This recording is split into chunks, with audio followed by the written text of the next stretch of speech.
నా ప్రభువును రక్షకుడైన యేసు క్రీస్తు అతి శ్రేష్టమైన నామాన్ని బట్టి ఈ ఉదయకాల హోసన్న దైవ సందేశం అనే కార్యక్రమం వింటున్న దేవుని బిడ్డలను మీకు శుభం కలుగునగాక.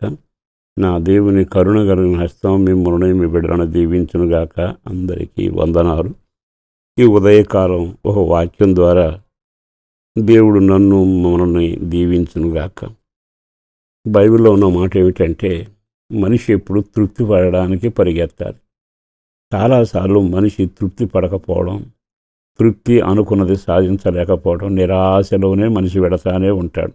ఉద్యోగం చేసినా, వ్యాపారం చేసినా, చదువుకున్నా, ఒక కుటుంబీకుడుగా ఏలుతున్నా, ఎందుకు అసంతృప్తి మనిషిని వెంటాడుతూనే ఉంటుంది. ఆ అసంతృప్తి ఉన్నంత కాలం మనిషి తనకేదో పోగొట్టుకున్నట్టుగా, లేదు అన్నట్టుగా ఇంకా కొనసాగుతుంది. ధనం సంపాదించిన వానికి తృప్తి ఉండదు. అయితే ఇట్లాంటి అసంతృప్తమైన జీవితాన్ని జీవించడానికి గల ప్రబలమైన కారణం ఏమిటంటే, మన వ్యక్తిగత జీవితంలో మనకి ఏది అవసరమో తెలియకపోవడం. అంటే అర్థం ఏమిటి? నాకు ఇంత ఆహారం కావాలి అని కోరుకుంటే దాని ద్వారా నీకు తృప్తి కలుగుతుంది. కానీ నీవు ఫలానది నాకు అవసరం, నా అవసరాలు తీర్చబడాలి అనే దానికంటే ఎక్కువగా అడియాసలు కలిగి జీవించడమే ప్రమాదకరం. నీ పక్కన ఉన్నవాడిని చూసుకుంటే వాడికి ఎకరం భూమి లేదు, కానీ నీకు ఎకరం భూమి ఉంది, తృప్తిపడాలి. వాళ్ళ జీవితాల్లో నిందలో అవమానంలో ఉన్నారు, నీకు నెమ్మదిని కలుగు చేశాడు, తృప్తిపడాలి. వారి వస్త్రాల కంటే నీ వస్త్రాలు గొప్పవి, కానీ తృప్తిపడాలి. కానీ సాతాను ఎంతసేపు మనిషిని తృప్తి పడనివ్వకుండా అడియాసుల వలలో ఎడారి జీవితంలో నడిపించి నాశనం చేస్తాడు. ఈరోజు ఒక వాక్యాన్ని మీ జ్ఞాపకం చేస్తాను. అదేమిటంటే, మనం ఏది కోరుకోవాలో, ఏది అవసరమో అది మాత్రమే ప్రభు దగ్గర కోరుకుంటే నీ జీవితం తృప్తికరంగా ఉంటుంది. బైబిల్లో కీర్తనాకారుడు 107:9 వాక్యంలో ఇలా రాసి పెట్టాడు: ఆశగల ప్రాణమును ఆయన తృప్తిపరిచి ఉన్నాడు. ఆశ కలిగిన ప్రాణం అంటే ఆశ దురాశ కాకూడదు. ఆశ ఎడారిలాగా విస్తరవిడిగా ఉండే పరిస్థితులకు వెళ్ళకూడదు.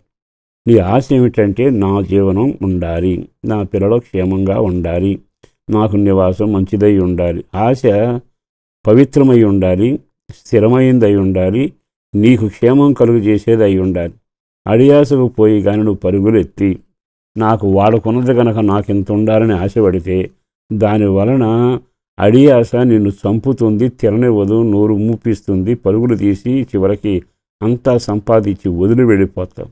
ఒక సేవకుడుగా నేను మీతో చెప్పాలనుకున్న ప్రాముఖ్యమైన విషయం ఏంటంటే, దేవుడు చక్కని ప్రార్థన నేర్పించాడు. మానుదిన ఆహారం, సంవత్సరం అంతా ఆహారం దయచేయమనలా, నెలంతటి సమృద్ధిని కలుగు చేయమని ఆయన ఇస్తున్నాడు. కానీ అనుదిన ఆహారంలో తృప్తి కలుగుతుంది. అనుదినము ఎప్పుడైతే ఆయన దగ్గర మోకరించి ప్రార్థన చేసి అనుదినాహారం దయచేయి ప్రభు అంటే, ఆత్మీయ జీవితంలోనూ శరీరంలో కూడా నీ ఇంటికి ఏ లోటు లేకుండా సకల సమృద్ధిని కలుగు చేసి నీవు నీ బిడ్డలు సంతోషంగా తిని ప్రభువును స్తుతించే అవకాశం కలుగుతుంది. కనుక మన దినం ఆశ అనేది అడియాసలు వెళ్లకుండా అనుదినం అనే పరిధిలోకి రావాలి.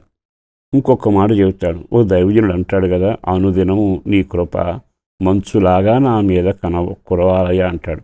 అంటే అతనికి కృప ఉంది, కానీ కృప అనుదినం అంటే ఏ రోజుకు ఆ రోజే ఆ కృప నూతనంగాను దీవెనకరంగా మారుతూ ఉంది.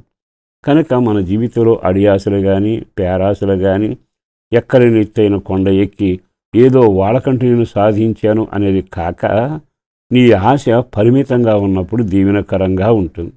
అందుకే యేసు ప్రభు అనుదినాహారం అనే పాటను నేర్పాడుగా.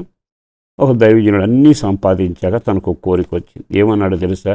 నేను నా దేవుని కొరకు ఒక మందిరం కట్టడానికి నాకు ఒక స్థలం కావాలి, అది కూడా ఈ కొండ ఉండాలి అని ఆశపడి దేవుని కొరకు ఆశపడ్డాడు. దేవుడు అద్భుతంగా అతని ఆశను తీర్చాడు.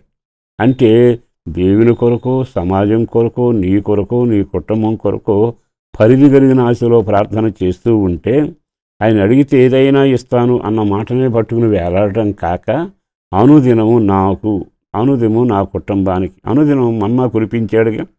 ఆ తర్వాత నిలవ ఉంచుకుంటే ఏమైపోయింది మనం చూసాం కదా, పురుగులు పడింది.